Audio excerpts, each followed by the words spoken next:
Good morning, everybody. Welcome to online classes. Chapter number 2. Now you are to learn about the answer of the question given to you yesterday. Page number 11. Exercise 2.1, Part B. Fill in the blanks with the suitable adjective phrases. Adjective phrases, these are phrases. Now you are to fill. Number 1, sentence number 1. I like children of obedient nature. You are to fill obedient nature. I already told you yesterday using preposition of, then an adjective, then nature, of obedient nature. So of obedient nature, this one is phrase. Which phrase? Adjective phrase. So I like children of obedient nature. Some other sentence may also be used by you, but it should be adjective clause. Okay. Now sentence number 3. A man with honest nature. With honest nature is loved by all. With honest nature इसके अलावा दूसरा भी आ सकता है, लेकिन वो suitable होना चाहिए, वो आप यूज कर सकते हैं. 4 है क्लॉथ्स मेड, कपड़े जो बने हो, मेड ऑफ सिल्क. ये मैंने यूज किया है सिल्क. आप सिल्क की जगह पर कोई और कपड़े का टाइप जो आपको अच्छा लगता हो, जो आप जानते हैं कि वो बहुत महंगा है, आप यूज कर सकते हैं. मेड ऑफ सिल्क, रेशम का बना हुआ कपड़ा. A clothes made of silk are expensive. Sentence number 6. The book belongs to my friend. The book वो किताब, of red cover. If you start with preposition of red cover, वो किताब जिसका कवर लाल है. The book of red colour belongs to my friend. लाल cover वाली book मेरे दोस्त की है. इसको आप अगर विद से बनाना चाहें तो ये इस तरह बनेगा. The book with torn pages, और द बुक विदाउट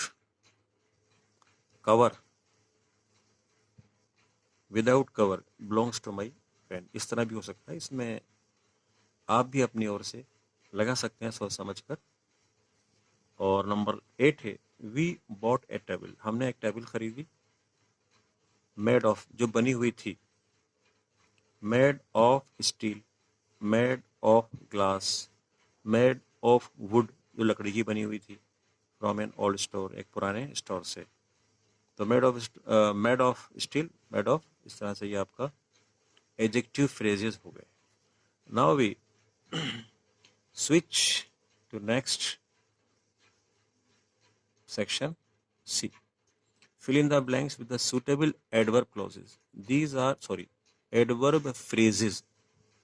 Phrases हैं, not clauses.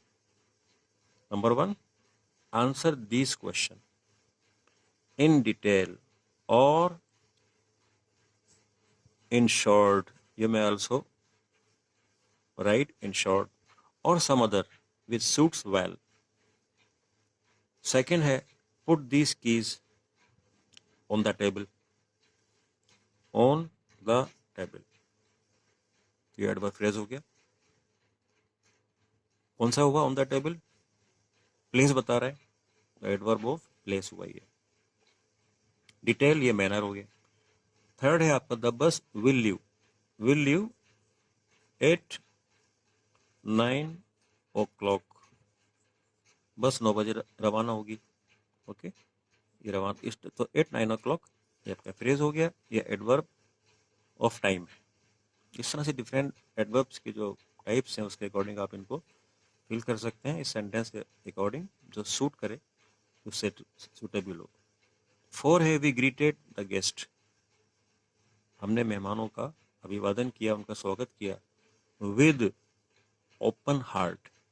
With open heart, HEART, खुले दिल के साथ.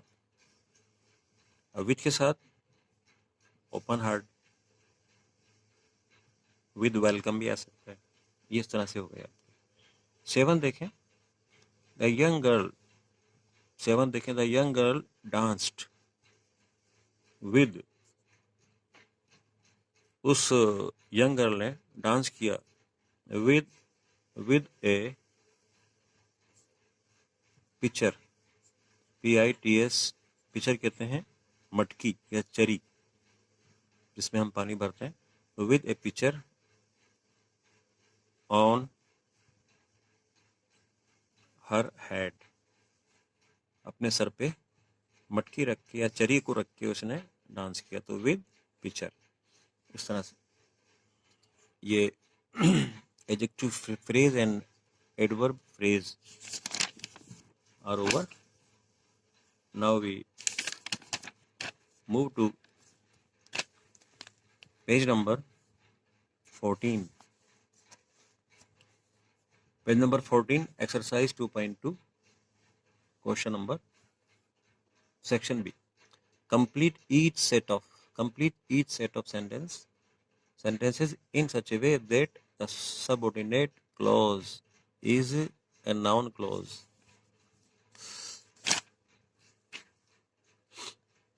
He will return soon. He said so. He said so. ये 2 sentences हैं, 2 sentences हैं। सेकेंड सेंटेंस में एक प्रोनाउन है so. so मीन्स इसी बात को रिपीट किया गया है। अब इन दोनों सेंटेंस को हम कंबाइन करेंगे तो जो चीज़ रिपीट हो रही है उसको हम ड्रॉप कर देंगे, उसको हम रिमूव कर देंगे। तो ये स्टार्ट होगा यहाँ से, ये प्रिंसिपल क्लॉज है। प्रिंसिपल क्लॉज से हम अपने आंसर को स्टार्ट करेंगे। He said that he would return soon will become would because of said, second form of say, said. That's why we change will into would, second form. Second sentence देखें, when will the train arrive? Tell me. अब tell me ये इसका principal clause है। Please ध्यान दें, pay attention to this point. Tell me ये principal clause है और प्रिंसिपल क्लॉज जो है वो इम्पेरेटिव फॉर्म में है, इम्पेरेटिव आज्ञा सूचक में है। ये मुझको बताओ, टेल मी। तो when will the train arrive ये इंट्रोगेटिव है, इस इंट्रोगेटिव को हम सिंपल सेंटेंस में बदल देंगे। Tell me when the train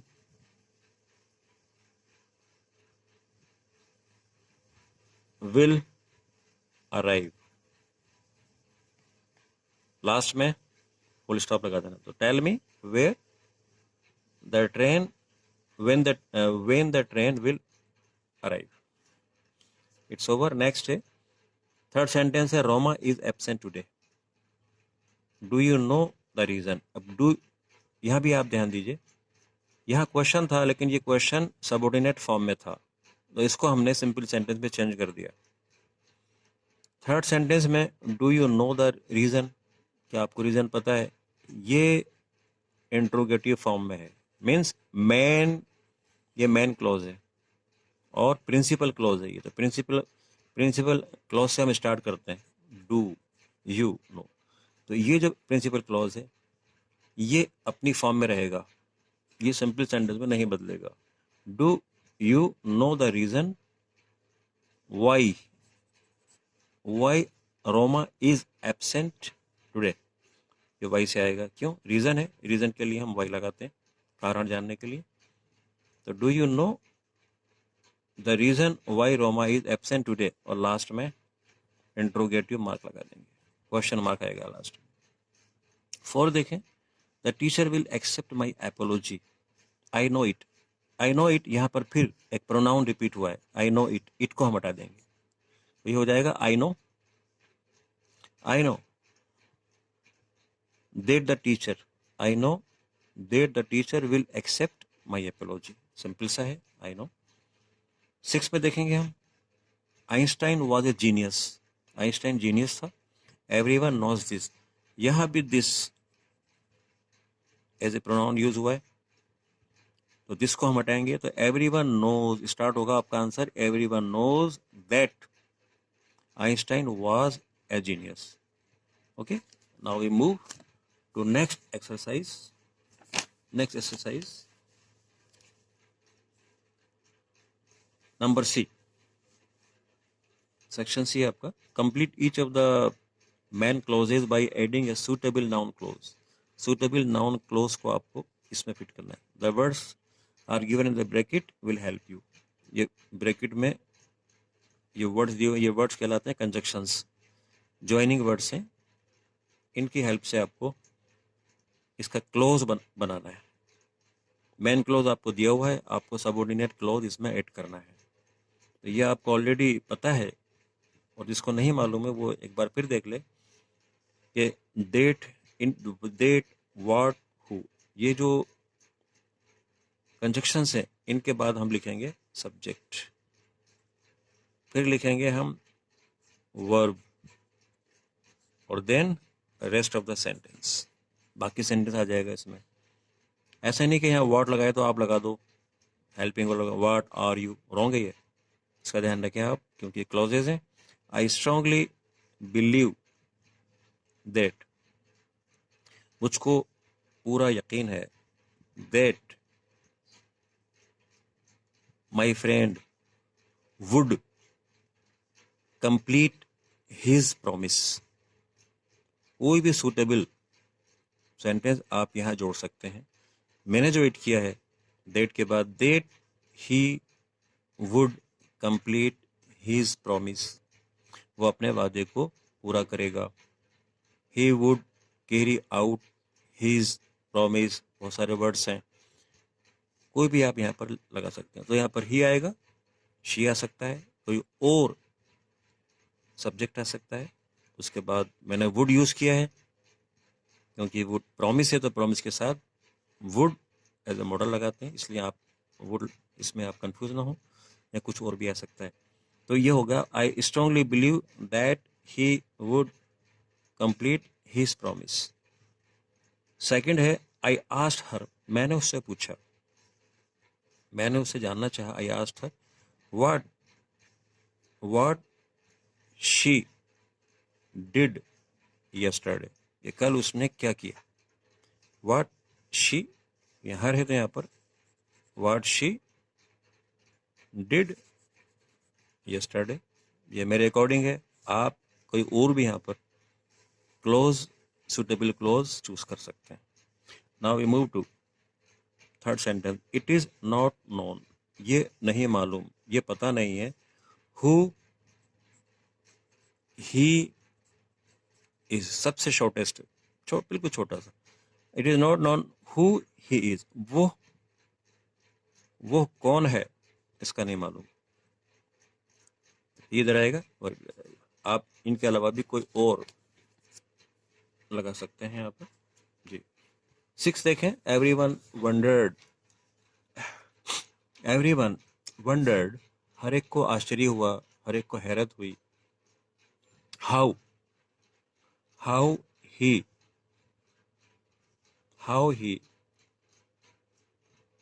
completed his work so soon। Everyone, हर एक को आश्चर्य हुआ कि उसने इतनी जल्दी अपना काम पूरा कैसे कर लिया। इसकी जगह पर आप कोई और भी सेंटेंस ला सकते हैं, कोई और, बहुत सारे ऑप्शन हैं। 7 है, नो वन अंडरस्टूड, कोई भी नहीं समझ पाया, कोई भी नहीं समझ पाया। Why she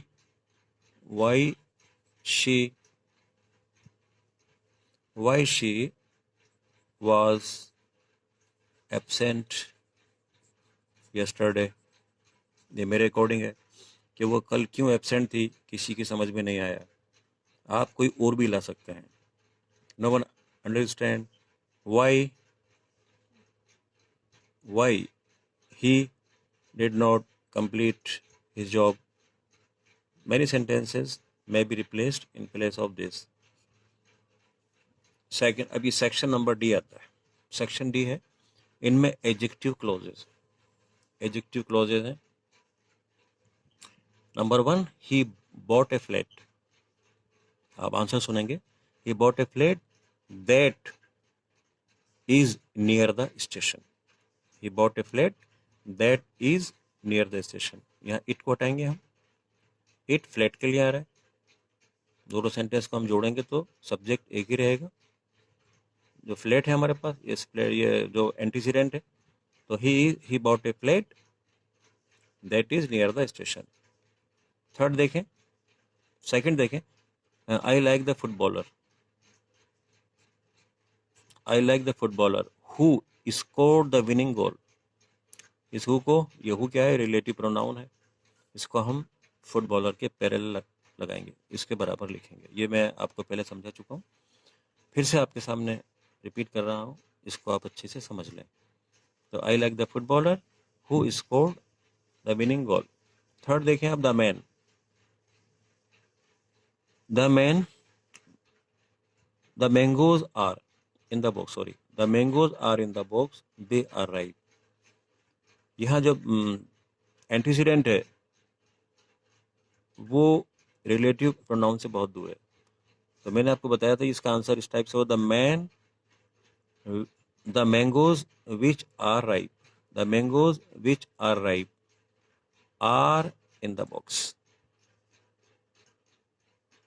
the mangoes which are ripe are in the box. Next है 4, I would like to visit the town. I would like to visit the town I was born there. अब यहाँ आपको वेयर लगाना है बीच में, यहाँ subject नहीं हटेगा, यहाँ देयर को हम काट देंगे, क्योंकि देयर माने वहाँ और वेयर यहाँ, तो वेयर आई वॉज बॉर्न। तो I would like to visit the town where I was born, यहाँ तक इसका आंसर होगा, ये हट जाएगा। नंबर 5 है, burglars broke into a shop. The shop, यही शॉप यहाँ रिपीट हो रही है, शॉप को हम हटाएंगे और यहाँ लगाएंगे हम विच सेल्स गोल्ड ऑर्नामेंट्स, या हम डेट लगा देंगे, that sells gold ornaments.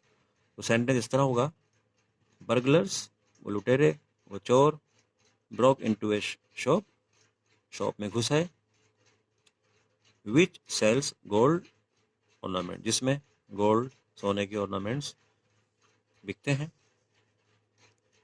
Number 6 देखिए, the train was going to Mumbai. Train Mumbai जा रही थी, इट को हटाएंगे, which was delayed by the fog. देखिए ना, इट को हटाएंगे, रिपीट हो रहा है, तो विच वाज, विच, हाँ, द ट्रेन, ये ऐसे ही आप, तो द ट्रेन विच, यहाँ पर भी क्या है, द ट्रेन, ये एंटीसीडेंट है और ये इसका क्लॉज है। इस क्लॉज को हम, विच was delayed by the fog, इसको हम पूरे के पूरे को उठाकर पिक करके ट्रेन के बराबर लिख देंगे। The train which was delayed by the fog was going to Mumbai, इस तरह से होगा, was going to Mumbai, ये एंड में आ जाएगा। Thus the answers are over. I hope you must have understood all the answers well. Thank you. Have a nice day.